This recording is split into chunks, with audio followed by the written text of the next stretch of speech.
అందరికీ వందనాలు. దేవుని మహాకృపను బట్టి ఈరోజు మీ ముందుకి యూట్యూబ్ ఛానల్ నేను కొత్తగా స్టార్ట్ చేసిన. గత 20 రోజులు అవుతున్నది ఇంచుమించు. యూట్యూబ్ ఛానల్లో మాట్లాడడానికి దేవుని మహాకృపను బట్టి ఒక మైక్ కొనుక్కోవడం జరిగినది. దీనికి స్టాండ్ కూడా కొనుక్కున్నా. యూట్యూబ్లో దేవునికి నా వంతు మేరకు ఒక సువార్తని ప్రకటించాలని ఆశతో యూట్యూబ్ ఛానల్ స్టార్ట్ చేసిన. ఫస్ట్ టైం అంటే ఈరోజు నేను లైవ్లోకి వెళ్తాం. మాట్లాడడం కూడా దేవుని కృపను బట్టి మాట్లాడాలని దేవుడిని కూడా నేను ప్రార్థన చేసిన. దేవుని మా కృపను బట్టి ఈరోజు మీకు ఫస్ట్ టైం కాబట్టి నేను ఏం మాట్లాడాలనేది, దేవుడు ఏం మాట్లాడమంటాడో ఆ మాటలే మీ ముందుకి నేను తీసుకొచ్చి మాట్లాడుతుంటా. అదేవిధంగా రేపు సండే కనుక మీరందరూ చర్చికి వెళ్తారు. వెళ్ళేటప్పుడు దేవుని మా కృపను బట్టి మీ రాకపోకల దేవుడు మీకు తోడుగా ఉండి మీరు మందిరానికి వెళ్ళేదాకా దేవుని మహాకృపను బట్టి తిరిగి మీ గమ్యం చేరుకునేంత వరకు దేవుడు మీకు తోడై ఉండును గాక. మీరు కూడా వెళ్ళేటప్పుడు ఒక 10 నిమిషాలు ప్రార్థన చేసుకొని వెళ్ళండి. ఒక్కొక్కరికి ఏ టైంలో ఎట్లా ఉంటాయో ఆలోచనలు తెలియదు. మనం చర్చికి వెళుతున్నప్పుడు మన చుట్టూ అపవాది ఉంటాడు. దేవునికి మనము ప్రార్థన చేసుకొని వెళ్ళినప్పుడు దేవుని దూతలు మనకు కావిలో ఉంటాయి. అప్పుడు మనకి ఎటువంటి డిస్టర్బ్మెంటింగ్ లేకుండా దేవుని మా కృపను బట్టి ఆయన సన్నిధికి వెళుతున్నాం కనుక మొదటిగా మనం ఆయనకు ప్రార్థన చేసుకొని వెళ్ళాలి. పొద్దుగాల లేవని కూడా నేను దేవునికి ప్రేయర్ చేసుకొని వెళ్తుంటా. దేవుని మా కృపను బట్టి ఇన్ని సంవత్సరాలు కూడా దేవుడు నాకు ఎటువంటి అపాయం జరగకుండా కూడా కాచి కాపాడినాడు. దాన్ని బట్టి దేవుడు నేను ఎంతో స్తుతిస్తున్నా, ఎంతో ఆరాధిస్తున్నా. దేవుడు ఇచ్చిన కొద్ది ఆ పరిచర్యలో నేను ముందుకు వెళుతున్నాను.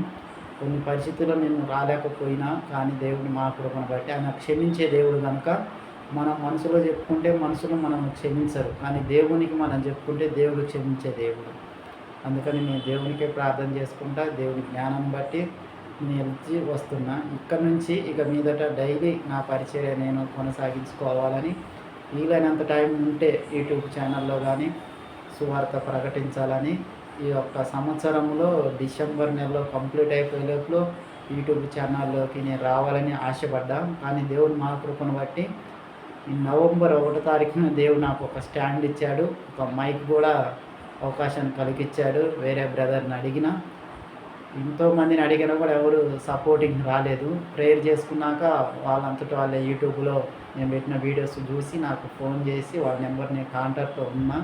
వాళ్ళు చెప్పారు, బ్రదర్ ఈ విధంగా మీరు తీసుకుంటే మంచిది, ఫస్ట్ టైం కాబట్టి ఏం కాదు.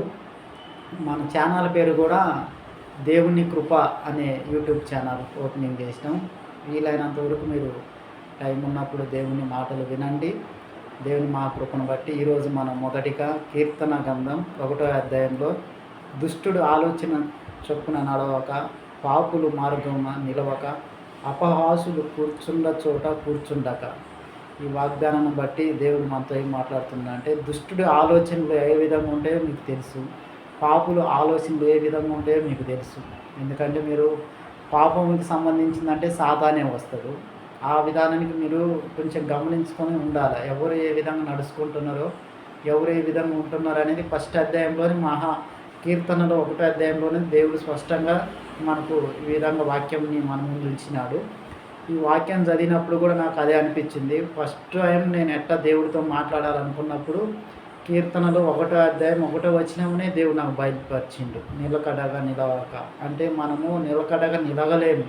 ఒకసారి ఉండి ఒకసారి ఉండలేము. ఎటు తిరుగుతుంటామో మనకే తెలియదు. కానీ నిలకడగా అనే దాన్ని బట్టి ఏమర్థమవుతుందని, నిలకడగా నిలబడాలి. ఎక్కడైనా ఒకసారి నిలకడగా నిలబడి ఉండాలా అనే పాయింట్ నాకే దేవుడు మనసు ఇచ్చింది. ఎందుకంటే నేను కూడా చాలా రోజుల నుంచి అటు ఇటు తిరగడం జరిగింది. చాలా చోట్ల అలా తిరిగిన, అన్ని విధాలంగా కూడా అటు ఇటు తిరగడం అది నేను కూడా ఆలోచన చేసుకున్నప్పుడు ఫస్ట్ టైమే దేవుడు నాకు ఈ అధ్యాయంలో నిలకడగా అనే మాట నాడు అదే 2 సార్లు మైండ్లో యాడ్ వచ్చింది. అప్పుడు నేను అనుకున్నా, నిలకడగా అంటే ముందు నేను నిలకడగా ఉంటేనే ఏ పనైనా చేయగలుగుతానని. దేవుడు మా కృపను బట్టి ఇప్పుడు అయితే ఫస్ట్ టైం ఈ వీడియో చేయటము, ఈ చిన్న సాక్ష్యాన్ని కూడా దేవుడు దీవించి ఆశీర్వదించును గాక. ఆమేన్.